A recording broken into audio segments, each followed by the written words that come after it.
যাদের ঘরে ছোট বাচ্চা রয়েছে, ধরুন 1 বছর থেকে 3 বছর বয়সের মধ্যে, সে সমস্ত প্যারেন্টসরা অনেকেই ভীষণ চিন্তিত থাকেন যে কিভাবে বাচ্চাকে বইয়ের প্রতি আগ্রহী করে তুলবে, কিভাবে তাদের বইয়ের সঙ্গে ইন্ট্রোডিউস করাবে। তো আজকের এই টিপসগুলো তাদের জন্য। নাম্বার 1, 6 মাস থেকে 1 বছর বয়স পর্যন্ত বাচ্চাদের প্রথমে যে বইগুলোর সঙ্গে আমরা পরিচয় করাতে পারি সেগুলো হচ্ছে বিভিন্ন ধরনের কালার সেন্সরি বুক, যেই বইগুলো স্পর্শের মাধ্যমে, বিভিন্ন রঙের মাধ্যমে বাচ্চারা টাচ করে ফিল করতে পারবে, দেখতে পারবে, সেরকম বড় বড় ছবি দেওয়া এবং সঙ্গে সেন্সরি লাগানো যে কার্ডবোর্ডের যে বইগুলো হয় সেইগুলো।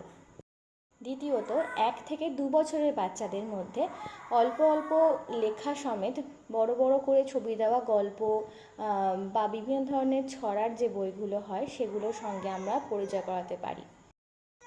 2 থেকে 3 বছরের বাচ্চাদের জন্য আমরা বিভিন্ন ধরনের গল্পের বই, যেগুলো রঙিন ছবি থাকে, সেই ধরনের গল্পের যে কার্ড বইগুলো হয় সেই বইগুলোর সঙ্গে পরিচয় করাতে পারি।